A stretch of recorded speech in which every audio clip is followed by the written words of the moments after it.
Bw'otambula ku nguudo za Kampala osanga abatembeeyi abaaliridde ebyamaguzi byabwe ku nguudo n'abamu ku mbalaza z'amaduuka. Kino kivuddeko n'omugotteko ogw'amaanyi mu kibuga. Minisita wa Kampala Betty Olive Namisango Kamya kaakano atangaazizza ku ky'abatembeeyi bano n'ategeeza ng'abo abaalirira ebintu byabwe ku nguudo bwe batakkirizibwa. Abatambula n'ekkago ku mubiri nga bakolera mu zipaaka munda abo twabakkiriza bakole enteekateeka ejja kukolebwa bafune yunifoomu bafune ennamba basasuleyo ku musolo. Naye abaala ebintu wansi wakati mu kkubo ni ku mbalaza ne balemesa ab'amaduuka okukola abo bannange tukkiriziganye abo tetwabakkiriza naye nga tubakolera enteekateeka ey'okubafunira awokukolera.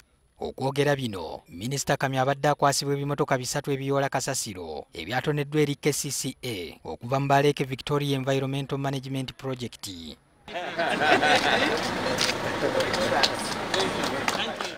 Kamya wano wasinzidde n'asaba abakulembeze ba KCCA okutandika okulowooza ku ky'obutasasuza abamu ku bannakampala abateesobola akagere keefunye ebimotoka ebirala.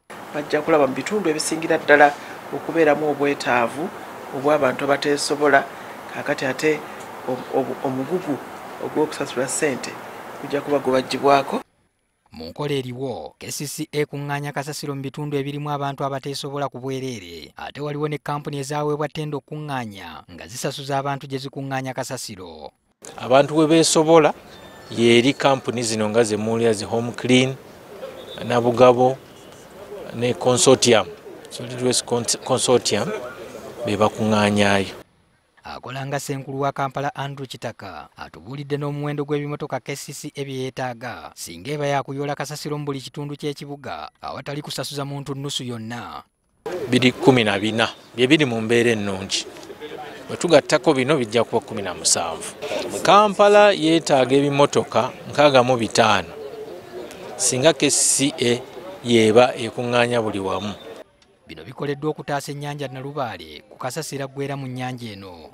Olw'okukaluubirizibwa mu kuyoola kasasiro KCCA kwesanga, omukulembeze w'eggwanga gye buvuddeko bwe yali ayita mu kibuga yasaba abakikulira okwetegereza ku nkola ey'okupangisa abayoola kasasiro.